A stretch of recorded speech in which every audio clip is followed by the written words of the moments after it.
Maddy, Cassie.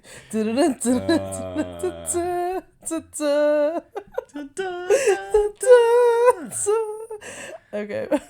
We sound so much drunker than we are because we're definitely not. No, just hungover. Quite hungover. Also, what's the song that I always think is the NFL theme song, but it's not? And every year I sing it when it's NFL time, and I'm always wrong. I think it's Eye of the Tiger. No, it's... Yeah, it totally is. No, it's something else. No, it's the final... I always go... the final countdown. Yeah. And Alex is always like, that is not the Super Bowl theme song. Not the Super Bowl theme song. I hate sports. I never, am involved, so I just always kind of think I know things, but I do. I guess I should know better that Final Countdown is not the NFL theme song. It's just a power 80s song. Who even wrote that? It is kind of it does amp you up. Da-da-da, da-da-da. I forget who wrote that. It's, one of those 80s hair metal bands. Yeah. Well, anyways, Euphorians, what up? It's Sunday, Super Bowl Sunday. The big Super Bowl Sunday. The day we've all been waiting for. Living for the memes. Just so living. Good. The great one that hopefully everyone has seen by now is the Super Bowl SmackDown meme with Maddy and Cassie. Where Maddy Perez is listed as knocking extremist and Cassie Howard is listed as puker and crier. Which is so good. I just really love. Describing Maddy as a knocking extremist is amazing. For some reason I thought it was knocking enthusiast, but they're both good. I like extremist better. It makes her sound like she's a terrorist. I know, it's so crazy. It's pretty funny. But yeah. Despite all the fucking the SmackDown build-up, we really, they denied us the SmackDown this week. I know. And I will say, I wasn't, deep down, I was, secretly wishing for the SmackDown, but I knew it wasn't going to happen yet, because I knew, the focus was going to be more on Rue, and I just felt like the tone of the episode wasn't going to be, a SmackDown tone. Honestly, the real SmackDown in this episode was between Rue and that fucking Jolly Rancher. I know. The tension. What that was the was real battle that? here. I was, the whole time, I was am I stupid? Is this, a normal thing for, someone with withdrawals to go through? Well, she's just so weak and debilitated from how bad her withdrawals are. Got it. She can't even open a single Jolly Rancher. Oh, I thought she was trying to replace drugs with a Jolly Rancher. No, she just wanted to eat it. She just wanted have the strength or dexterity to open it. I thought maybe she just wanted something kind of in pill form. So a Jolly Rancher was the only thing she could find. I don't think so. I mean, I could be wrong, but I really don't think so. Man, yeah, so we didn't get the SmackDown, but I was loving I'm loving that everyone likes Euphoria so much this year that on Twitter it was trending more than the Super Bowl was, quite literally. And I was just, I don't know, that brings me a lot of joy because I just really couldn't give a shit about football, so I just love that America was really... Especially not an LA Super Bowl. That just doesn't feel right. No, it feels weird and icky. An LA Super Bowl. Very influencers Disneyland is this year's Super Bowl. Yeah, that's not right. That's not the right vibe. I love that Angus was tweeting, turn football off and watch Euphoria. Also, he tweeted on the Jolly Rancher note, he said, this Jolly Rancher better be the best tasting Jolly Rancher ever. Dude, I know. She's putting in the work for that thing. I mean, it was the red flavor. That's not the worst, but I like the pink. No, it was the pink. It was watermelon. Oh, it was okay. The red flavor is cherry, and that sucks. You think you like cherry? No. I'm saying pink is the best, but I thought she had a red one. Nah, she had that watermelon. Oh, well, that's worth it. That's better than drugs, Rue. Everyone knows the ranking goes, let's see, blue raspberry, watermelon, green apple. Yeah. And then what, cherry? Probably. I don't even know the rest. The yellow is horrible. It's rancid. Yellow? There's no yellow Jolly Rancher. Yeah, there is. Maybe? I feel like there definitely is. I can picture how bad it tastes. No, there's green. I'm literally going to look it up. There has to be a yellow Jolly Rancher. No. Well... Yeah, I'm glad that Rue's into Jolly Ranchers. I hope that she sticks to that. Let's stay away from the morphine and let's just stick to Jolly Ranchers. I'm kind of here for that. Maybe some warheads. Warheads are basically drugs. Jesus Christ. Do you remember how intense warhead wars would get? I do love warheads, but they're so aggressive. You like them? I feel like they're not to be liked. They're just to challenge others. No, I do like them. Especially because they're kind of delicious once you get past the sourness. Like, once you get to the sweet layer underneath, they're actually surprisingly good. Yellow Jolly Rancher. I just pulled it up on Google. What flavor is that? It's like lemon. Duh, yeah, lemon. It's rancid. It tastes like kitchen supplies, like kitchen spray that you clean your counter with, I feel like. Wow. I don't know if I've ever had a lemon Jolly Rancher. Also, we're going down such a Jolly Rancher rabbit hole, but I will say the wine we're drinking right now is god awful. I was just laughing that, like, Alex and I every week have literally downgraded. I don't know why. Like, we should be we started really on a high note. We had martinis at the beginning. lychee martinis. Yeah, we had good shit. We're stooping low. Like, last week you were pouring beer into, like, my champagne glass.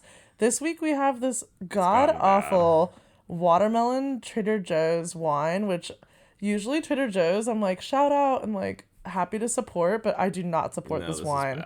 This is absolutely not sponsored. For the last 2 episodes, we need to like reset and get back on our shit. We really do. It's embarrassing. Like, if we're gonna have like an esteemed podcast, we really need to up our game in the alcohol. Yep, this is true. Department, because this watermelon wine is so bad. And didn't you say it's like 6%? Alcohol? Yeah, it's like 8%. I've never had a wine that was only 8% before. Ugh, well, it's really bad. So cheers. All right. And it's like getting warm, which is even like worse. Uh-huh. It's really bad. Well, anyways, so our wine sucks, but let's just dive into the episode. We got a interesting title this week. Yeah, this week's episode is 1,000 Little Trees of Blood, Blood which is based on a poem. A poem by Federico Garcia Lorca called The Martyrdom of Saint Eulalia. Wow. You gonna read the whole poem? I can if you want. It's not too long. It's pretty hardcore, honestly. I mean, it's actually really hardcore. Like, well, pick one line. I feel like it looks really long. No, I won't read it. But it's a pretty kind of a horrific poem, honestly, about someone getting martyred. Oh shit. I guess the biggest connection I can just make on a surface level to the episode is that, like, obviously a martyr gets, put through the ringer for their beliefs or values. And in some sense we're seeing, Rue is suffering the consequences of her lifestyle choices and, well, her addiction. I don't want to say her choices, but... You don't think it also is about Cassie? No, I think Cassie's suffering is false and self-imposed, whereas Rue is suffering like truly like a martyr would, like actually suffering physical and existential like pain. Yeah. I guess in the name of like her attempting to still be like a member of her family and still be loved and love them and trying to get clean, and for trying to do these things and trying to do right, she is suffering pretty hard. Yeah, very hard. So I think that's probably the cleanest comparison. So hard that she has a rope of snot coming out of her nose in this opening scene that is so nasty. I literally almost gagged. I can't. Alex knows I have like the worst gag reflexes for some reason when I see boogers or snot, so I couldn't even like look at her. Also, do you think that's real? Is that a real fucking booger? Oh, it's so gross. I almost just gagged because this wine is so bad and I'm watching it again. If it's fake, they did a good job because it looks real. It's probably real. I feel like Sam really puts Zendaya like through the fucking ringer when they film in a good really way. Acting hard here. Yeah. She's got the snot rolling through. Oof. It's so gross. Get it, girl. Roll that snot. Snort it. Yeah, this whole like opening scene is obviously like so sad, so like all around, like it's not like it's a come down from last week though. Like last week was like, oh my god, you like barely could breathe during the episode. This one I felt a little more relief, but still not. Like still very honestly, dark. I found this to be such a depressing episode, weirdly.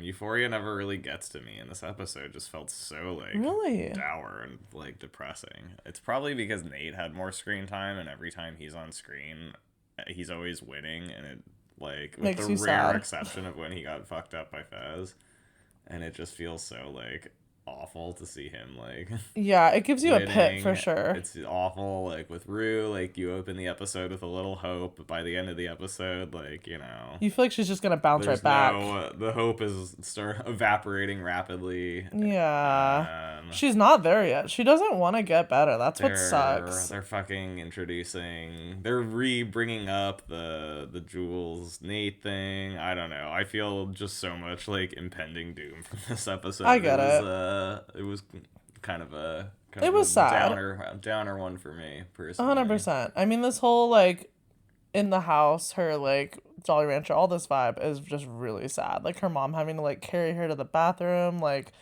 Yeah. I feel you. It was a downer, like 100%. Like just all around very depressing. But I don't know. I feel bad for the mom. I feel like the mom too. Like I don't mean like this in a critical way, but I feel like her character, like she just like it's like what they were saying in the after the episode, like behind the scenes shit. How they were like, oh, like the mom just kind of leans on her religion to like help her through this, but she has like no real support. So this was the first time where I kind of felt like sorry for the mom because she really is like just doing everything like a good mom would do in this situation. But fuck, I don't even know what I would do if this was my kid. I know. Well, plus they like don't really even introduce this, but you have to like wonder like, you know, how is she like doing all this? Like she's should have a job, like a full-time job to be supporting Rue and Gia. Like, where is she getting the time to, like, watch after Rue like this? Like, it must be, like, a huge strain, like, in ways that we're obviously not seeing. She's probably taking some PTO. She's probably taking some good earned PTO. Take that PTO. And then Gia is just always, like, a sad character because it's hard because I don't feel like she harbors a lot of anger. I would understand if she did. But I guess I don't know about you, but I feel like I'm surprised she's not more fucking pissed. Like, this would drive me crazy if my sibling was just going through this cycle over and over again. Like, I don't know. I think what they're getting at in this episode is that she probably does, but she doesn't feel okay, like, expressing it. Yeah. And that's why Ollie's presence in this episode is helpful for her. Because, like, he says, you know, he's like, it's okay to be angry. Like, I think she constantly feels like she, like, can't.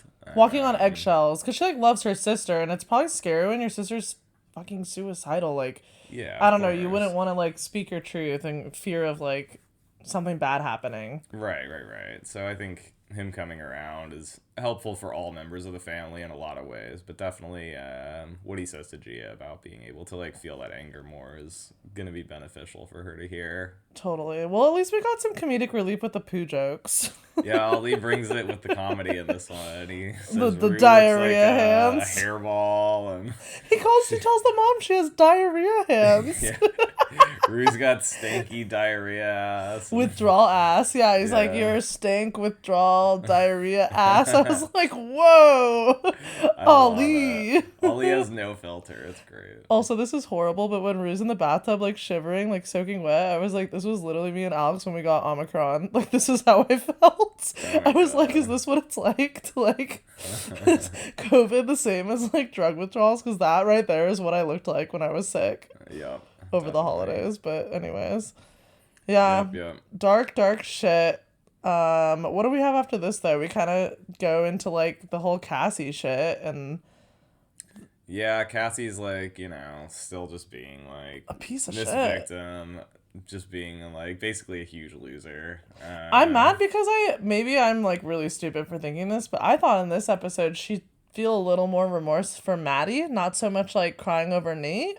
I don't know. I just thought, like, she gave her that cute scrapbook on her birthday, and I know it's all, like, kind of fake. She's, like, fucking her friend's boyfriend, but at the same time, I was a little surprised that she showed quite literally, like, no remorse. Like, not worried about their friendship at all. Like, she never once brought up Maddy at all. Because she only can feel bad for herself right now. She's being incredibly, like, selfish.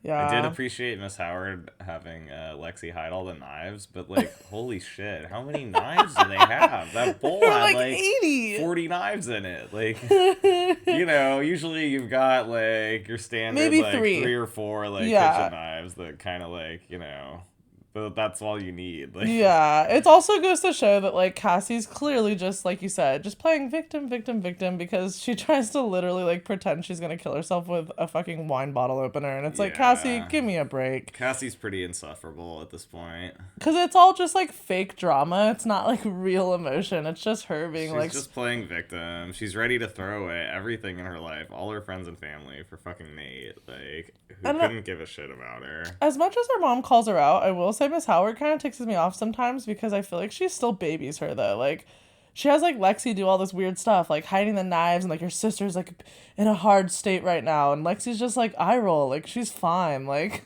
Yeah. Meaning, like, she should give her a little more tough love. Like, I would just be like, yo... Well, and she let her leave the house with her suitcase and shit, which is, like, you're just, like, signing off on her, like, you know... Yeah. Throwing your life away for fucking Nate. I'll say all around, this episode should have been called Bad Parenting 101. Every parent in this episode was literally the worst fucking high school parent in the world. Mom. No, oh, sorry, no, not Leslie. Are you kidding? We stan our girl Leslie, but okay, we got Miss Howard, like, bad mom, lets her leave to go to Nate's with a suitcase. Like, are you kidding me? Then we've got Maddie's, whatever, her boss, the nanny job. She's like, hey, girl, like, you're a senior in high school, right? But, like, let's get drunk and go swimming. It's like, and then you can drive excuse home me, from my house what? In the hills. Yeah, like, worst parenting. And then we've got Nate's mom, who's just, like, getting fucking lit in the kitchen, like, smoking with, like, a Bloody Mary in one hand, like, drinking straight from a whiskey bottle the next minute. Like, this was just bad parenting 101 all around. Yeah. A lot of really bad parenting. Like, I saw some bad parenting in my day, but nothing like this. Yeah, it was pretty aggressive. Especially old Marsha letting Nate just drink whiskey in the kitchen. I know. Like, as if it was totally normal. And I get it. Like, she's obviously, like, definitely going through some shit. Like, her husband just walked out. Like, I understand, like, the level of a little, you know, I understand, like, a little bit of it. But, like, with your son, I don't know. It's one thing to do that in front of your kids, but to, like, invite them in on the chaos, like, I don't know about that. Yeah. So, what else do we have going on? We've got we have the diner scene with Kat and Ethan. Oh, cringe. Where, you know, Ethan finally gets some screen time. Keithan. I didn't even know that was, like, a relationship name. Either. Until Ethan, or who said it? I think it was Barbie said it in the after episode shit. Yeah, they're in a nice little Chinese restaurant that's got a good vibe. But, yeah, I want to find that spot. Yeah, unfortunately, Kat is just regressing to her, like, shitty, cruel behavior from last season, which was why I was always so hard on her last season, because she was a real shit person. And this season, she's largely been out of the picture, so she's escaped my scathing judgment. But totally, wow, she is so shitty to poor Ethan. Oh, Meatball, he has some words. Meatball has some words about Keithan. Yeah. Shh, go to sleep, Meatball. Meatball hates Kat. He's like, she's oh, he heard us say Kat, so he thinks we're talking about him. Yeah. He's mad. She's slandering the good name of cats everywhere. Okay, now this might be like, I don't know. I'm just speaking my thoughts, like, purely off of just coming out of this episode, and you can agree or disagree, but I felt like the writing for Kat and Ethan's little conversation was a little weird. Meaning, not weird, just, like, a little unbelievable to me. Meaning, I don't think Kat from last season, from what I, like, gained from her, like, character arc, I understand that she's going through her shit, that makes sense, and, like, I'm not saying, like, oh, I wouldn't believe she'd be this shitty, but the whole, like, I have a brain disorder, like, all that conversation was very weird to me. That didn't seem like something Kat would say.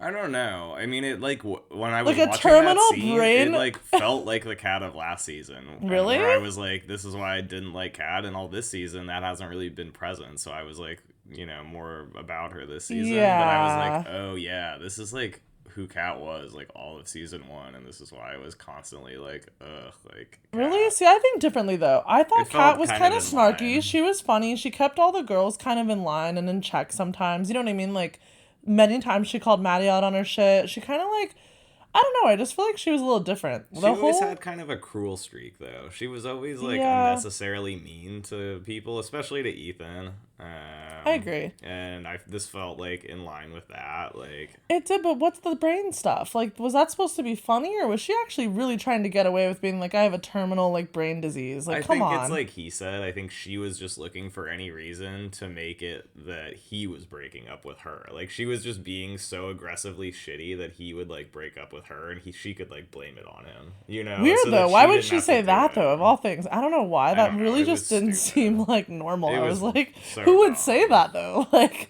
I don't know. I think it would have been better if she would have said something like that made a little more sense. But I was a little weirded out about the whole like, oh, I have a brain disease. Like, I'm sorry, what? Like, how was Ethan not like, what the fuck are you talking about? I know. I mean, he was, and that's why he did. was. Like, but I feel like he handled good for it. him. Like, keep your head up, King. You'll be fine. King? We stand a short King.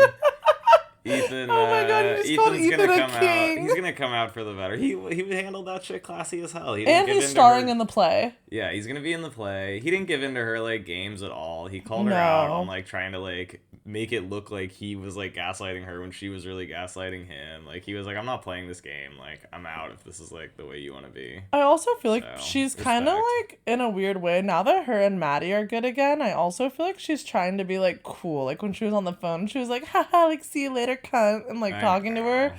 I was kind of like, Kat was never like that last season. Like her and Maddy were tight, but she wasn't like worshiping Maddy and acting all like buddy all the time. It just feels a little weird. Yeah, gross. You know what I mean, though? Like, doesn't seem authentic. It seems like she's, like, trying to be cool in front of Ethan. Right. Like, look at me. I'm, totally. Like, talking to my girlfriend, and she's so badass. Like, yeah, it'll be interesting to see what they do with her character. It doesn't feel... It feels like this was, like, a regression to her. Like she hasn't learned from last season. She hasn't really actually grown. She's just kind of, like, still stuck in that same place she was last season. Which I don't necessarily find, like, unrealistic or unbelievable.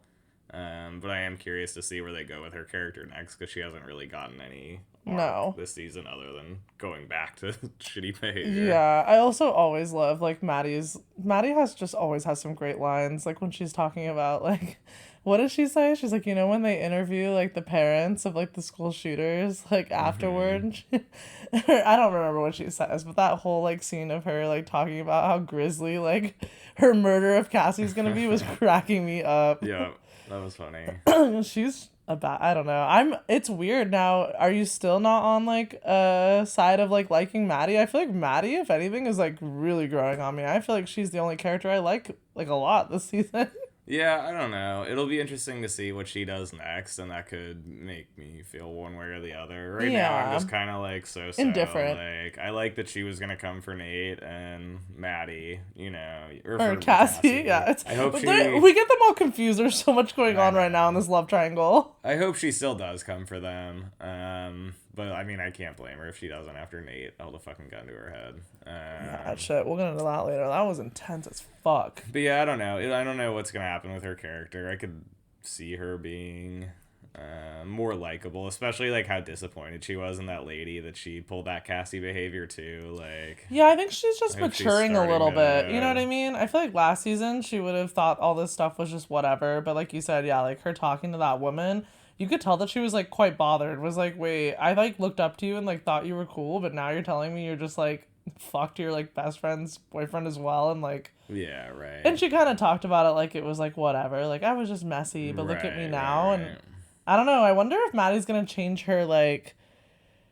I don't know, her thoughts on, like, the future. They always show Maddy being very, like, petty. Like, I just want to have nice things and, like, do nothing...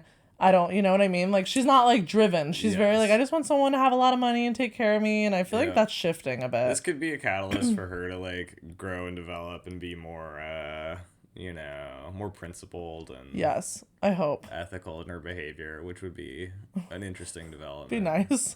Yeah. Be nice to see an ethical character in Euphoria. Yeah, right. We'll wait and see. I kind of missed this in the beginning, but I thought it was really... When we were talking about like how sad the episode was, the part that got me the most emotional was Rue's apology to Ollie. I feel like she did a good job of acting that, because it like almost made me like kind of like I almost shed a tear. Like I was like, this is so sad. Like, because you know Ollie's gonna like accept her apology, and that's what's so great about his character is like. Yeah, he drops a nice little line from the Quran about forgiveness. Oh, is that where that's from? Uh-huh. Interesting. Classy. Yeah, that was nice. Good But job. you know what I mean. I just didn't want to leave that out because I actually forgot that was like probably the saddest moment for me. But like, Yeah, and good on Rue for like making the sincere apology there. Like you can tell that she felt just as bad about that as any of the shit she said to her family, if not worse, honestly. I know. She was really like dwelling on that. I think this also reminds you that like, I don't know, the past couple episodes you really just start to go, shit, Rue is just like, she's out here like not being a good person, but at her like absolute core, like she is a good person. She's just really like addiction has quite literally taken over all of her actions in life. Yeah, she's arguably, despite all of that, probably a better character than most of the people on this show. Yes. Well, on that note of amazing good characters, oh my god, Fez and Lexi, can we please take a moment? Yeah. Holy adorable. shit, so fucking cute. They're also in New York City right now in real time getting martinis, and I'm jealous that Maud and Angus are out like in our city. I like want to run into them and party with them. I know it's not fair. I want to be drinking martinis with them. Can you imagine how fun that would be? Those would be the best people from the show to hang out with, other than the 100%. 100%. But yeah, that scene was so fucking cute. Adorable. And Fez just gets even more endearing for being like a film bro. They've been dropping hints all season that he's like a big movie guy, with them always having like stuff on in the background. Netflix and chill. And now he's like full on talking about like how he's seen Stand By Me a million times and loves it. Which also I didn't even realize that's the one we watched this summer, right? Yeah. I had never seen it. That was our first time. Great movie. I didn't know that till after. I was like, oh shit. So if you haven't seen that movie, you should watch it. Filmed in my home state. Euphorians. It's a good one. Yeah. It's really cute. Great. Of course. I mean, everybody should see Stand By Me. It's amazing. Yeah, but that was really cute how they did that. And I also love that, like, they just held hands. I feel like that makes it even more like you're rooting so hard for their relationship, because that's just the most, like, that's the sweetest thing a guy could do. Like, so cute. But of course, like, Euphoria always has to make it so fucking dark. Like, as that's happening, like, there's in the background, they're about to get fucked. Like, fucking Custer is ratting to the cops. Shit, He's got Faye gonna, like, cooperate with him and fucking. Do you think though? I couldn't tell. She seemed kind of like I don't know. I have a feeling Faye might come through. I don't know. It looked like she felt bad about it in the moment, but then in the preview for next week, it looks like she's going along with it. So yeah, that sucks. We'll see. Well, that is kind of a bad position for her, but like no one likes a rat, so I'm not gonna say like. But that does suck. I mean, she's not really. She is not really in a bad position in either way, because she's not involved in Mouse's death. She doesn't know anything about that, so she could easily hook up Fez and Ashtray without being like liable herself to the police in any way. Yeah, I feel like Ashtray's pretty on his shit, so I'm hoping he'll rewatch the security tapes and maybe he'll be like, Yeah, it also seemed from the preview for next week like Ashtray has Custer's number, but I just hope they're not already fucked. I think it like might be too late, which I'm worried about. I just hate in the preview that we see just Fez be together? not in the play. I know. At the play. That's really worrying me. I know. Fuck. I hope my what's it called? My prediction of him like something bad happening to him. I hope that's just like not a thing. I want to like take that back. This episode just set up so much shit that I don't want to happen. I know. That is probably gonna happen. I also love when Lexi's super high and just like crying and like laughing, because that's literally so accurate of sometimes when you're just really high, like watching a movie. Like, I wonder if she was even high. They never even showed her smoking. Oh really? You think she was just that giddy? No, I feel like they were definitely both high. I don't know. Oh, maybe not. I don't really know either way, but they never once show her smoking or holding the joint. So I was like, I don't know if she is high or not, or if she's just maybe not. Maybe she's just going through a lot of shit. Like she's like delirious from all of her play and like playwriting. She loves that story, and it obviously mirrors the play she's like working on as well. I love that he's like rooting for her like genuinely too. He's like, fuck what everybody like thinks, like don't be scared, like move forward. And I agree with him. Totally. Because Lexi's always had to take the back seat. She's very similar to Gia. I was thinking like there's a parallel there, like just in terms of like them and their family, like just not getting any fucking attention. Yeah. And like holding in so many emotions. Like I feel like one day Gia and Lexi are just gonna fucking snap. Yeah. But we'll see. This scene with Marsha and Nate was just a hot mess. Let's talk about like the whole Nate Marsha stuff going on, because there was a lot of interesting context that I feel like was revealed. A lot to unpack.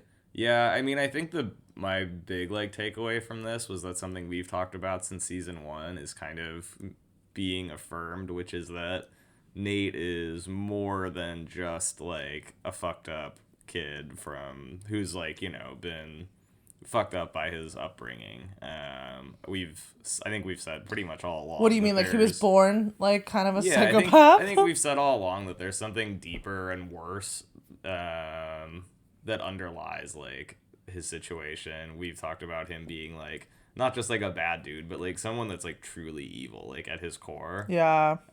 Someone with like, you know, probably very serious like mental issues. Like he's more than just like fucked up by Cal. And that's something, yeah, like I said, we've talked about that for a long time, and I think the conversation here is definitely like confirming that, like to have Cal say that last week and be like, you're a mystery. And then now for like Marsha to basically say the exact same thing. Yeah. I think he was hoping to hear the opposite from her, and instead she just basically echoes what Cal said, which is that Nate's always been like angry, or at least since he was like 8 or 9. Yeah, she said he went dark, like he was such a sweet little boy, and then there was some turning point, and so which certainly might be connected to the little brother thing. Ooh, it could. He was like, you know, I feel like you're just like dancing around like saying something or whatever, and he was like, you should just come out and say it, and she doesn't. Oh, I didn't even think of that. I'm glad you caught that, because I didn't even think that way. I just thought she was kind of like fucked up, because she's clearly drunk and like she's smoking, and I don't know, I just thought she was kind of speaking out, like, you know, when you're drunk sometimes you just say a bunch of weird shit, and I think that that's possibly what she was hinting at, and especially based on the age that they say that happened, you know, and right when they're talking about that time when he like became dark is when he says that. He's like, if you want to say something, just say it. Oh, so you're right. I think she was hinting at whatever happened with the little brother. Man, do you think he killed his little brother? Like, my guess at this point is he killed the little brother and they all chalked it up to an accident, but the parents probably secretly suspected that maybe there was like more to it and it wasn't accidental, and that's my guess right now, is that they all played it like it was cool and it's not. But yeah, that's really a good point you bring up. I thought what was crazy or like very odd was how nonchalant she was talking about him choking Maddy. I was like, damn, like... Yeah, this whole family is so fucked up. Do you know what I mean? Like, she was, like, laughing about it. She's like, I would have choked her, too. I'm like, Jesus. I mean, we'd have to, like... she'd have to be an idiot to not know that he really choked Maddy, so it's not some big revelation that she knew, but to hear her talk about it so plainly... That's what I mean. It was kind of like, whoa, dark. Like, and that makes it so much darker at the end of the episode when she watches Nate lead Cassie to his room. Like, you know. She's just basically watching her, like, the lamb going to the slaughter. Like, seriously. And I like how Cassie just like waves at her like, hi. It's like, what the fuck is this like girl, you're land? Like... Yeah, and also what is this like fantastical land where high schoolers just show up to houses with like oh, I know. And they're just gonna sleep over? Like, Cassie just has her suitcase packed for the week. Like, what up? It's completely insane. Hey, Miss Jacobs, bye. We're gonna go bang. See ya. Yeah, like, completely what? Fucking ridiculous. It really is really crazy. And like I said, like Miss Howard, like, I mean, I do get that more. Like, I was thinking in my head, like, God, you're just gonna let your daughter like dip with a suitcase? Like, what are you thinking? But a part of me is like, maybe she's just over it. Like, tough love. Like, you're just being like such an idiot. Like, I don't know. I still would be like, you get back in the house. Yeah. Bad. Like, you don't get to have sleepovers right now. Like, No, you're literally like going berserk. You tried to kill yourself with a wine bottle opener like a minute ago. Like, you need to stay home. Yeah, fuck no. We're gonna order some Pizza Hut and watch The Bachelor and drink some more of this shitty wine. This Chardonnay. They know they were watching a Millionaire Matchmaker. Oh yeah, that was so funny. She's like, I just want to watch my Millionaire Matchmaker. And then what did she say? She was like, something about an exorcism. She was like, your sister needs an exorcism. Yep. Yeah, she really does. Oh, yeah. We get Cassie in the tub again, too. She's really loving the tub life. Yeah, Cassie and Kat are just like real heels right now. Kat, really? If Kat's not on Cassie's level. She's just she's a heel. She's a villain. She's like, you know, she's being bad. She is being bad. They've both taken the heel turn. Yeah, Cassie's really just like, she's letting me down minute by minute, though. Like, she's really just, I don't know. She's like that girl I just hate. Yep. She's like everything in a girl you want to hate. Yep, so self-centered, constantly playing the victim. It's all about me. Always so rude selfish. to Lexi, too. Like, really? Like, Lexi's always been so supportive rude of her. to the people that have her back. So bad. High maintenance. She's gonna come out of this with no friends. That play is gonna be a wake-up call. She's honestly lucky Nate even still wants to talk to her. I'm gonna be not honest. Lucky, it's for the worst, but, like... I'm also a little surprised. I was thinking the play was gonna be, like, all about, like, her family and Cassie. I didn't know she was bringing the friends into it, so this is gonna be interesting. Oh, yeah, it's gonna be about everyone. I kind of like that, but I'm also, like, good for her. Like, Lexi, once again, like, coming through, like...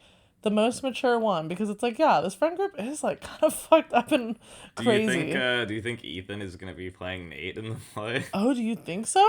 Who else would he be playing? Oh my god, Ethan. We know he's Nate. In the play. Who else is he gonna be playing? I will die. I mean, hilarious. We also, love a like, king that plays Nate. I mean, there aren't that many, like, 6'6", like, 200-pound dudes at school that want to act in, like, a play, so you're probably gonna have to go with, like, kind of a scrawny Oh my god, you're guy. right. I didn't even think about that. That is so cringy and funny. That would be hilarious. I feel like next week's gonna be really comedic because of the play. Like, there will be, like, some intense moments, but I hope it's, like, funny. God, I hope so. This one was I feel like it will be. I don't know. You can just tell, like, from the, like, little sneak peek, you can tell they're all at the play and they're like, what the fuck? Like, this is about us? Like, yeah, right. It's like, bitches, are you surprised? Like, you all have been acting crazy this season. Like, yeah, like, the whole school knows about you all just being, like, the messiest, most insane people ever. Literally, like, Euphoria High knows. Everybody else is just trying to go to class and, like, do their homework and shit. Yeah, a lot. I'm trying to think of, like, anything else, like, other, because I know I want to get into the Nate and Maddy thing. I guess we'll just go there. So Nate gets the gun, which Nate tries to get he looks for the discs, and Cal left him a little, like, fuck you note, which was funny. That was funny. I was just a little sticky like, note. What did it say? It was like, man of the house now. Enjoy being the man of the house now, or whatever. Wow, nice, Cal. Thanks. So funny. I feel so stupid. I didn't know Cal dipped, like, for good. I thought he was just like, well, because he was, like, pissing and was drunk, and I know he took the family portrait and, like, left, but I thought that was just him being dramatic, like, I'm gonna go on a walk, like, kind of thing. No. I didn't know he was legit, like, I'm fucking done, I'm out. He's done with that family. We even talked about that. Where'd he go, the motel? He's just kicking it? I don't know. He's got his developer money. Who knows? He's drinking Cokes at the motel. Yeah. Yeah, no, he's out. Like, he wrote every single member of that family off. He said, fuck you, like, I'm not part of this anymore. He's gone. Wow. Peace out, Cal. I know. Do you think he'll come back at all? Yeah, I think he'll still be on the show. Really? Yeah, for sure. Okay. Well, I don't know. I mean, there's still the, like, tape hanging. The tape is still out there. True. Nate is still a fucking psychopath. Like, you know. Well, the whole, like, this whole thing of him in Maddy's room was just, like, I don't know. Alexa Demi did a really good job of acting this part as well. Because, like, how traumatizing would that fucking be? I mean... not only is it, like, someone with a gun, but it's someone that you've, like, been in love with, that you, like, actually cared about, like, even though they're abusive, like, you would never expect it to go this far.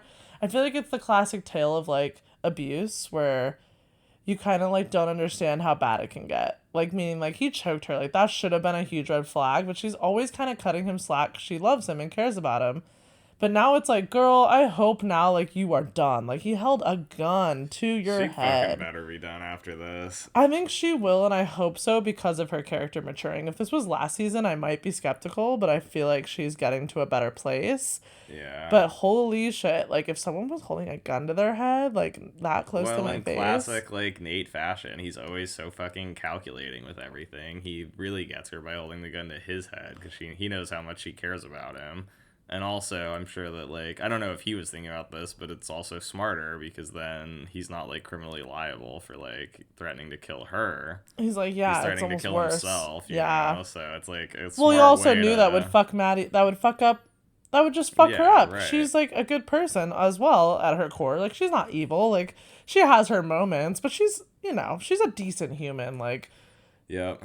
She's not gonna let someone kill themselves. But Jesus, that was really scary. Yeah, of course. Horrifying. Traumatizing. And also, the whole time, I don't know about you, I was thinking, holy shit, she's really, like, holding on to, like, not confessing to having the disc. Like, she went a long time not saying a word. Job. Yeah, I really hope she made copies, but, like, I don't know. Probably not. We all know she's not the brightest, and unfortunately, she probably has no copies. I know, but I don't know. I'm like... if she had copies, she probably would have given up the disc right away, you know? That's true. That bums me out, though, because I feel like all this talk about, oh, I'm going to get Nate even worse than Cassie. It's like, well, I hope then you have a plan. It looks like she didn't. Also, what's the significance of showing there's a camera and the alarm clock when she's nannying? Like, I get it, but, like, do you think this woman just knows she's always trying on her shit? It just means she's gonna get caught. Like, I'm sure after that week when she left the drawer open that she had, like, raised suspicion, so they probably stuck the camera in there, and now they're gonna have her on tape doing this, which means she's gonna Well, she doesn't steal anything. Caught. She just tries it on and stuff. And then the question is, like, what's gonna happen? Oh, like, do you think this woman has bad motives? Oh, I have no clue. I don't know. Well, I don't know. Why would you... I mean, okay, I get it. I guess you would install cameras if you thought someone was stealing, but she's not stealing, though. There's a difference. She's just bored and trying on clothes. If someone was trying on my clothes, I'd be fucking pissed. I would, too, but this bitch doesn't seem to care. She's, like, drinking cheap rosé out by the pool. Like, she's fine. I don't know. They wouldn't have put the camera there in the first place if they didn't care. That's true. This house is also so baller. Like... But yeah, I mean, what's going to happen? Like, she's going to get fired? I don't really know where that's going to go. So, we'll have to see. This house is so nice. I want to go swimming so bad. Yeah, the house and is I bet amazing. they're drinking way better wine than we are. Those bitches. But yeah, we then, of course, like, I mean, just to my massive dismay, right after doing the most savage, fucked up shit to Maddy, Nate heads straight for Jules. The last thing anyone wants. I've been so grateful that this season hasn't focused on some kind of, like, rekindling of, like, a Jules-Nate thing, but clearly that's still, like, being hung out there as, like, a possibility for the future, and... I get that, and I agree with you, sucks. But you also can't leave it hanging, meaning I've always said this, there's always been a weird, unaddressed, like, tension between the both of them. I'm not saying romantic at all, but, like, they did have, like, that weird back and forth chat going for so long, and that was such a huge twist in season 1, finding out that, like, shy guy, like, it's not Nate actually liking her, it's him fucking her over. It was like a revenge move. So I feel like there's just this unaddressed, like, tension, because you never get to really hear, like, how Jules feels about that. So it was kind of weird to hear them exchange that little thing, like, where she's like, I meant it too. Also, I hate it. I know, I don't like it, but also to, like, I don't know. I feel bad for Jules because I don't... Meatball, what's up? Because she's... I don't know. She really did, like, have a crush on what she thought was, like, a hot guy in season 1. You know what I mean? Like, she didn't know about Nate. She was the new kid in school. So... that was really, I feel like we just, like I said, it was just went unaddressed. Like, that was really a lot harder on her than I think we understand, because it was, like, never really talked about again. I mean, because that was really traumatizing. He's like, the most evil fucking guy. Like, that's what I mean, though. It fucked with her. Move and then on. he, like, really scared her by being like, I could, like, take you to prison. Like, it was really traumatizing for Jules. So I feel like that was never really, like, fully... Yeah, so fucking move on and don't talk to his ass. I know, but I'm just saying I don't hold her. Like, I don't think what she did was wrong. I mean, I think she genuinely probably is shocked, because that's not what you would expect of Nate. Would you ever expect this evil fuck to be like, hey, I found this, and, like, I don't want you to get hurt by it, so here you go? Like, I think you can expect that he's always being self-serving and calculating. I know, but she wasn't, like, super nice to him. She wasn't like, thanks, bro, I love you. Like, she didn't take a beer from him. Also, the beer trick is getting really fucking old, Nate. Still doing the beer trick.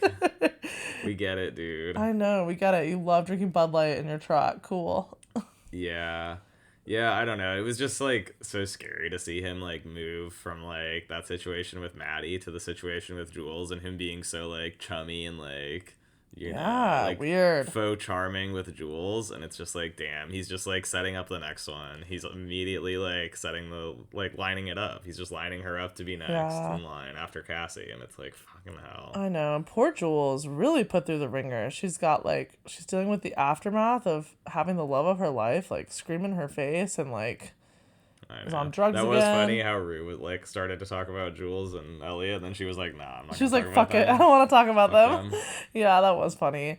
But I don't know, I just feel bad. And then on top of, like, her having to deal with all this aftermath with Rue, she's having to now, like, find out that what she thought was a private moment is on tape. Like, that's so, like, fucked up and violating and, like, scary. Mm-hmm. Like, I just felt really sorry for her. Like, watching it, I was like, fuck, that would just suck. Like, yeah, of course that sucks. That's so shitty that Cal does that. I know, it really is. And I just hope that, for her sake, I really do hope that's the end of it. I don't want it to get out. I don't want, like... I do for, like, Cal's sake, but not for her. Like, I don't know.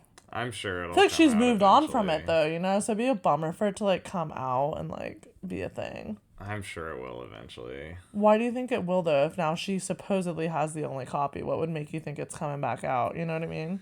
Um, well, she may be upset about like what happened, and she may choose to expose it to hold Cal accountable, knowing that he like filmed it. Like we don't really know like how angry or not angry she is about that. And she also might feel guilty, meaning like I might, because she knows that he does this a lot. Because like, right? Yeah, he's done it to other people. Yeah, like that's always a possibility. It's possible that Maddy really did make copies and was smarter.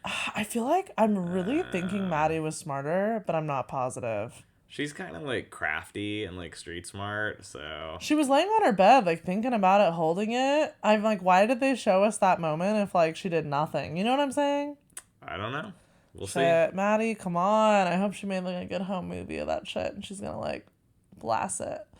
But even that would be kind of, you know what sucks about that though, is if everyone's really rooting for this like Jules Maddy friendship, which they haven't shown that much, you know, it's not like a big thing in the show, but people were kind of stoked they were like chummy a bit. I feel like that would really fuck her over. You know what I mean?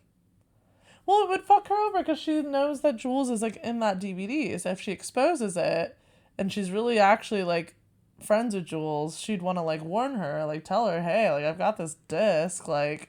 Yeah, but no one would be like, there wouldn't be any like blowback on Jules. I don't know. Well, if it's your friend, you might want to warn them, like, yo, I'm about to expose this video of you having sex with like a dad. I mean, it's not like she's gonna like blast it on the internet. She would just go to the police and be like, I know this guy's a pedophile. She was gonna humiliate Nate with like, it because of like, you know, just like petty revenge for the cheating. I mean, the humiliation would be that his dad would get arrested for being a pedophile. Like, yeah, that's the humiliation, I think. Also, they do such a good job with their rooms. The whole time I was like, Maddy's room is such a vibe. I really like, this is so random, but I really like that construction paper hand holding the rose by her mirror. Did you get that? Yeah, that was cool. I feel like that's a very like me and you like item. Yeah. Her it was lamp. Funny in this episode, like what time is it ever in this entire episode? I know. And it's raining the whole time. There were like 2 scenes where I was like, this is the morning, and the entire rest of the episode I was like, what in the hell time is it? Like like when Rue's like, I'm going to bed with Gia, it looks like it's like the middle of the day. Like I mean this episode was heavy on like the orangey yellow, you know. I don't mean this as a critique. Like they're obviously going for something very stylish. Yeah. But it was hilarious because I have no clue like what time of day anything in this episode took place. I know. I just loved like her headboard, the mirror headboard, and like I'm loving all the flower lamps they have in these. Like they have them at the Howards too. Those like porcelain flower lamps like on each nightstand. If you look, it's pretty cool. But her room is pretty baller for a high schooler. Like it's fun. Yeah. But also, I feel like this episode reminded me of Trials of Peeing During whatever. What was that one? The trials of and tribulations of like peeing while depressed. Or yeah, whatever. like the overall tone and like coloring of this reminded me of that episode. Like really well done, a good episode, but you know, not as like crazy as last week and like. Yeah. It was necessary. I would say it was still really strong though. See the little cutout though? That's cool. The hand. Yeah, I mean, I think we're at an interesting place where we have to wonder, like, this has been a season of many, if not almost all the characters facing significant consequences for their actions. Yeah. And I think we have to wonder, like, is Nate going to face any consequences this season? He obviously got beat by Fez in the first episode, but they really downplayed the impact of that. Yeah. He was out of the hospital and healed up, like, a day later. And he has Cassie now right under his finger. Like, she's just like, I love you. He continues to win and get away with fucking everything. So when are the consequences coming for Nate, if ever? I'm so tired of him getting away with everything. Everyone's just being shitty. Like, Cassie, I thought it was really shitty of her to, like, relate herself to Rue. I was like, how dare you? Like, I get it. I get what you're saying about, like, your dad leaving and stuff, but I'm sorry. Like, that is not the same as your dad fucking dying and being, like, taken away from you. Like, I mean... And then developing, like, a debilitating drug addiction. Yeah, like, that's a little different. Like, I get it. Like, you've been through your shit, girl. We see you. We understand, but you can't compare yourself to Rue's life. That's just not fair. Yep. Fucked up. Cassie really is just letting me down. Ugh. Letting me down. All right, what else? I don't know. where do we end on this episode, honestly? Like, I feel like we've Well, the covered all the episode big ends stuff. on the, like, biggest down note Oh, ever. Jules and Nate, yeah. No, after that, with the mom with Leslie trying to get Rue into rehab, and they're not going to give her a bed. So, shit, like, right. Rue's story starts out so hopeful with Ali talking about hope, and he's being so supportive and stuff. And then we're ending on, like, the worst note ever, where, like, the mom... It's like literally begging them to let Rue into rehab, and they're not gonna do it. And why aren't they? They're just full, nightmare. Or like they're just like she's fine. Like I didn't really understand that. I think there's a lot of like competition for spots in those situations. Yeah, and they are always like vigorously like reviewing who gets in and who doesn't. Totally. And it's like because they asked her like what drugs, and she was brutal. Like opioids. You know what I mean? Like you could tell they were like probing her for like, hey, how serious is this? And, yeah, like, right. But another thing. So do you think the mom is she just like not knowledgeable with drugs, or did she not find the morphine like her arm? Remember like her bruised arm from being. She said that on the phone that she was doing heroin, and got it. She wouldn't know from the yeah. Even if I don't know whether she did or didn't find the thing, but you would probably just assume that was heroin. Totally. I mean, what's the difference? Like if you're doing heroin or morphine, they're both like hardcore, like and.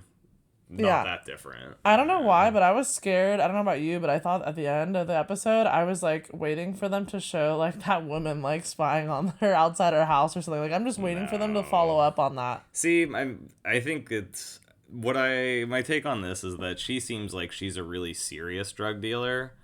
So I don't think she's stupid enough to just like kidnap like a regular suburban girl, like, and bring that kind of heat down on her, like, unnecessarily.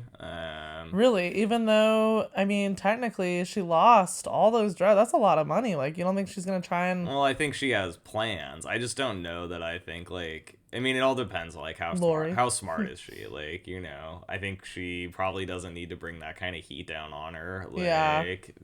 That's obviously gonna raise a lot of, like, attention, and it's not that hard to connect Rue to her. Yeah. So I think she probably has other ways of planning to get that back. I don't think she's like done with Rue by any means, but it wouldn't necessarily be the smartest thing if you were trying to keep your like big serious drug operation under wraps to go around like kidnapping like high schoolers. Like that's the kind of shit that really draws a lot of attention. Rue's not like a lost like street kid.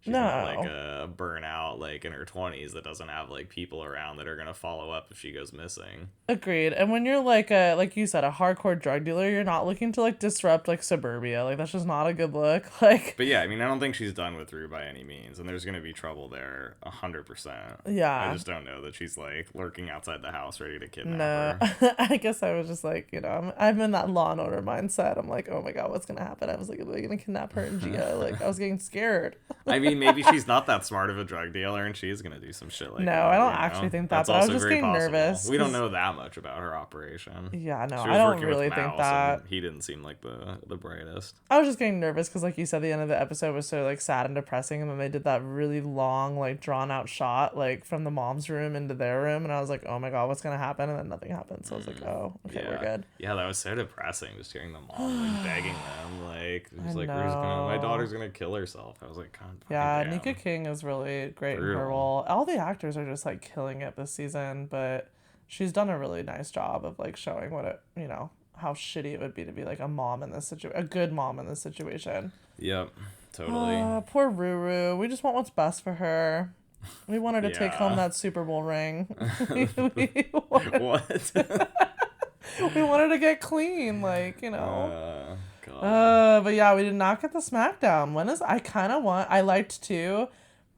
This is really random, but I'm just talking about the SmackDown part of it. Like, I like that Maddy was like, I like to fight. Like, I love a good fight to that girl, because I was like, I'm so on the same page. Yeah, like, I appreciate there's just something good about like a fight. Like, there's just adrenaline and like such satisfaction when you can just like fight someone as shitty as Cassie, because you don't feel like remorse. It's just kind of like, fuck you. Like, I hope that Maddy comes for Cassie. Because Cassie kind of like needs some tough love right now. I feel like so far she just hasn't gotten it yet, like because of the whole Rue situation in the last episode and all the drama of like that intervention moment. Maddy didn't get to like have her full moment. Like she was like about to, but then like had to be held back by the parents, and I was like, damn it. Didn't you love all the memes where they were like showing Cassie like saying she's so crazy, and then it's her like running up the stairs so scared from Maddy in that episode? Yeah. It's so funny because Cassie really is just like, she's not intimidating. So this SmackDown's gonna be like, I mean, Maddy's gonna win. I'm ready for it. I am too. All right, was that it? Is there anything else to cover from the episode? No, this was a really good episode. I feel like, obviously, like, you know, overall the tone was just really sad. So, like, sorry if this episode of us recapping wasn't super exciting, but it's hard to be like, ha ha ha, like drunk when there's such serious topics. Yeah, weirdly, I mean, other episodes of the season have been more outwardly, like, hardcore depressing, but for some reason this one just got me down. Yeah, but I also think it was good, and, like, it covered a lot of necessary points, like, meaning it was a strong episode. It just was great. Like, it just, yeah, like you said. This whole season's been so good. With the exception of the second episode, I think every episode's just been super strong. I know, and I'm like, damn, what is this finale gonna bring us? Episode 8's gonna be Only crazy. 2 episodes left. I can't believe it. I'm sad. I don't want it to go by. Like, I know. Because then, like, oh, fuck. Like, we've had to wait so long for this season. I'm like, God, they better be, like, finish with season 3 by now. They better be ready to release that shit fast. Yeah. I'm not waiting 2 more fucking years. Nah, hopefully they just move quick on it. I think they will. All right. Well, should we do superlatives? Let's close it there. Let's hit our superlatives. Okay. Let's hit our prove us wrong, bitch. And then we'll say goodnight on this fine Super Bowl Sunday. Yes, let's do it. So superlatives, what do we got first, Alex? I have Rue for best dressed for her great Malcolm X t-shirt. Agreed. Loved that. That was such a vibe. Really cool. I think I did like read about that too, which Heidi Bivens always kills it. She also followed us on Instagram. So cool. Ooh. I know. I was like, oh, I was honored. She's obviously like fucking amazing. She does such a good job with all the costumes on this show. Yeah, absolutely. But yeah, that was a good find. But I was gonna say, I read like, I think it was in Vogue or some, you know, one of those many articles they put out about the costumes, that it was like a cool like vintage find. Yeah. So that was pretty sick. That's a score. All right. How about worst dressed? Worst dressed? I mean, obviously, like, Cassie looks pretty horrible all throughout with her face mask in the tub, just like... She's really just living crusting in this, like, over. juicy sweatsuit, too. Yeah, I think I'm gonna go Kat, though, for what she's wearing. Again? Kat? Okay, if you look at what she's wearing when she breaks... No, she looked cool. When she's at the Ethan breakup... I thought she looked fantastic, and I loved her eyeshadow. I like her eyeshadow. I thought it looked cool. But the shirt she's wearing looks like it's like pants, like pockets over her boobs. It's so like weird and like. No, I think it's cool. No, it looks like someone like took like pants and like made it into like a top. It's like a Lizzie McGuire like outfit. I kind of loved. Not good. I loved Jules' shirt at the end. The cat holding the kite. Yeah, Jules had a good shirt too. That was fun. I like that. That was a vibe. But yeah, I mean, this whole episode was a little more like, you know, the tone was dark, so we didn't get a lot of bright, like, crazy costumes or anything, but yeah. All right, how about the bae? The bae of the episode. For me, Ollie. Yeah, same. The diarrhea jokes were a real hit. Bring in the humor. Showing support to the Rue fan. I still can't believe he literally looked at the mom and was like, no, not you, diarrhea hands. Yeah, he's like, you too, diarrhea hands, get out of here. Oh man, maybe there's like, not. I know you've been wiping her ass all week. Yeah, maybe Leslie's like, yeah, I thought Ollie was like maybe a romantic vibe, but I don't know about this guy. Yeah, coming in with diarrhea jokes. But yeah, showing support, showing up, looking out for Gia, always neglected. Just such glad that Ollie sees her and just such a good guy all around, and just like supporting the mom. Like, I didn't really think about that much, but it is sad that she really is just like a single mom out here, like dealing with some of the hardest shit. Dude, for sure, it would be brutal. So I hope he comes around more. I hope he's around more to like cook that chicken or whatever they were making. Yeah, cook that chicken. All right. How about the big purple dirty rat bastard? As if I have to ask. I know, right? Nate. Obviously. And honestly, if you wanted to like once again stray away from the usual of always saying Nate's the worst, I mean he absolutely was because of the gun shit, but like Cassie, honestly, close second. I think I would list Kat at second. She does Ethan so dirty. That's true. He's been so sweet to her, and he just deserved so much better than that, you know? He just deserved an honest breakup, at least. Yeah. She tried to, like, fuck with his head and play him, and... It was really shallow, but I just hate Cassie more this season, though. I was bummed that she didn't at least not once address that, like, she might be sad about losing a friendship with, like, Maddie. I thought that was really She's low. She's being a real shithead right Real now. low. Yep. All right, how about the class clown? Class clown? I mean, the diarrhea jokes, It's obviously Ollie. It's like, why even And I don't know, maybe, not, like, funny, but, like, Fez was so cute, like, laughing and talking about the play. Oh, and when he's like, I hope I get to, like, kick Nate's ass again, I think you should add that in the play. Like, that was funny. Yeah, that was really funny. He was just cute. I love that. Really good. And how about song? Stand By Me. I mean, that was the one that stood out to me the most. That's just like a classic. Yeah, same. This one thing I will say, not that I'm like super critical of it, but this season has definitely not brought it with the music as hard as season 1 did. No, and I think there's purpose with that, though, like you said, though. Like, I think it's just because there's so many intense scenes that, like, what are we gonna do? Like, while Rue's, like, you know, gnawing on a Jolly Rancher with snot coming out of her nose. We don't need the labyrinth, like, yeah, I mean, I'm not, like, being super critical of it, but season 1 was just packed with hits. Like, every episode was chock full of, like, so many great songs, and so many of them were, like, kind of, like, overlooked, like, hits from yesteryear. And it was all over the map. It was, like, we'd go from, like, Blow the Whistle, Too Short, to, like, a really cool...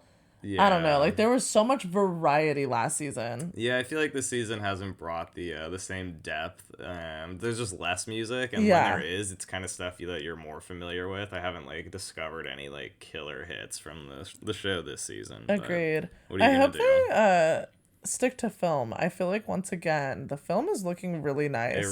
This whole season looks so good. It looks just so much better than last season. Like, it was a good choice. Yeah, I like this season a lot. I wonder if they'll stick with it, or if Sam's like, fuck, this is so hard. Like, I bet it is a lot tougher with film.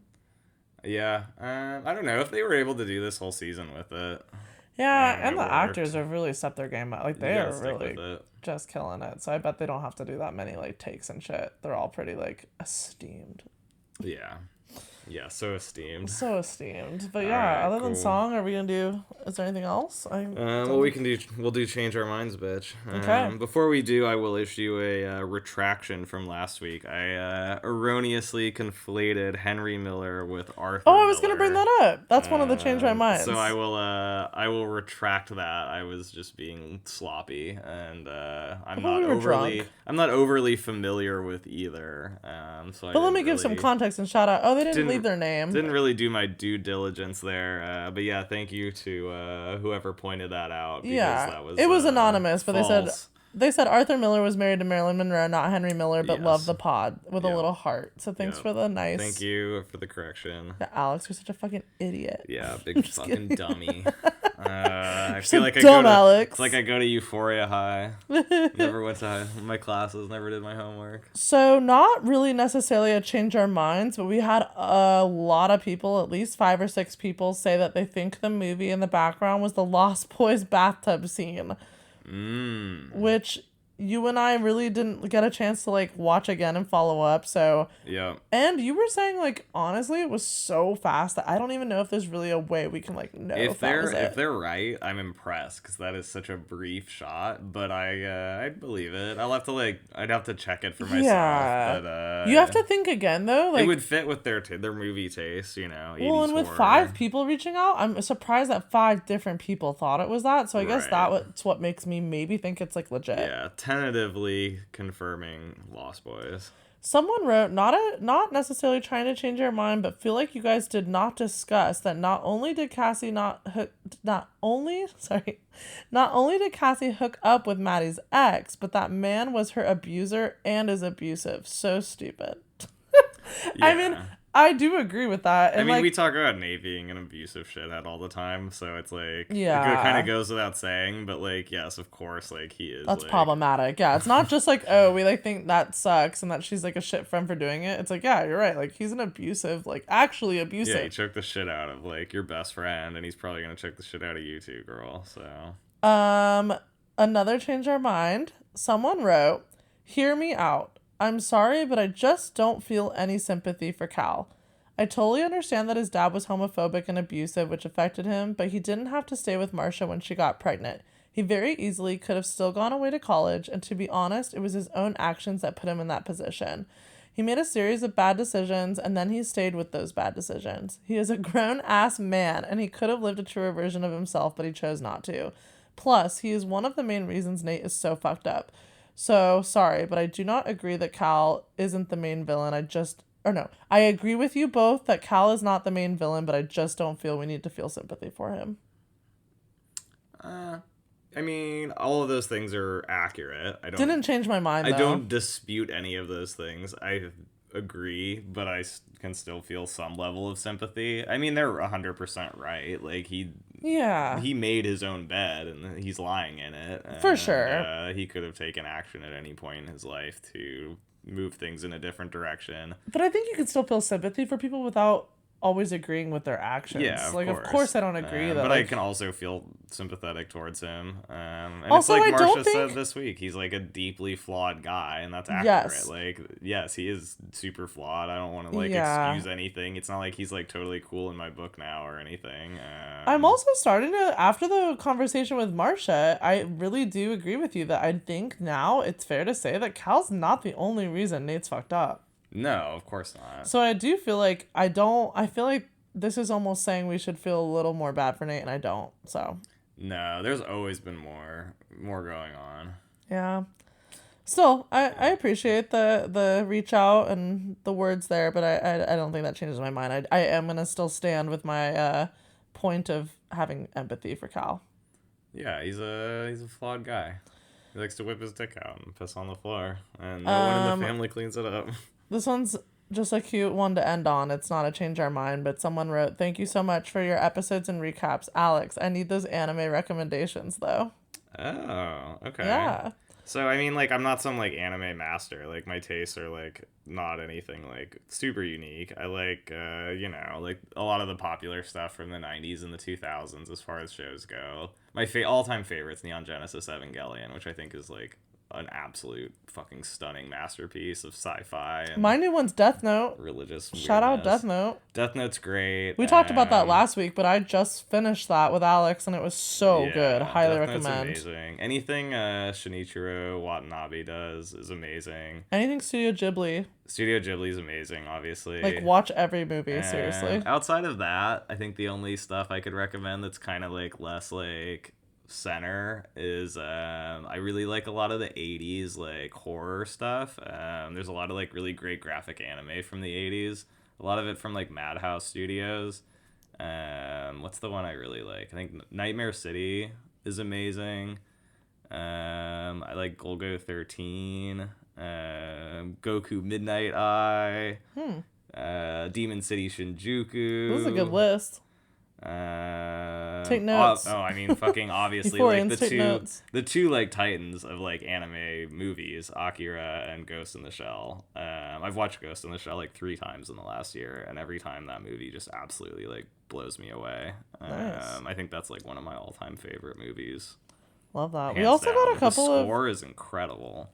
We also got a couple of nice requests for music playlists, which, like, Alex and I have talked about that. The only reason we haven't, like, done anything with that is because the actual show itself, Euphoria, drops the entire season's playlist on Spotify after every episode. Yeah. So I just haven't, like, doubled down on, like, repeating what they already do, you know what I mean? Like, yeah. But so if you actually just didn't know that, I wanted to shout that out because each season is on Spotify. You can listen to it. Like, Euphoria, HBO posts it.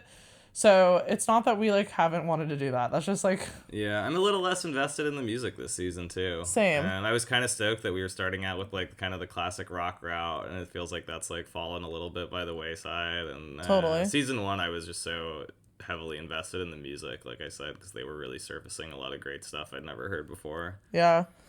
Well, I think that just about wraps up Change Our Mind, bitch. But yeah, thanks for all the submissions. Keep them rolling in.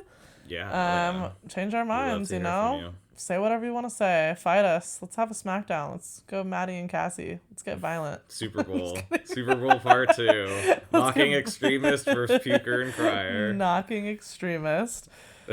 So next week we've got the big play. I can't wait. Yeah. And we are definitely, I promise you, we will have better alcohol next week. I'm like embarrassed that we drank this. What should we drink to accompany the play? I guess champagne is what you would drink at the play. So is it? I know. I'm like, champagne just goes with everything, but yeah, it really does. Maybe we'll like have a signature cocktail next week though. Like we'll call it something.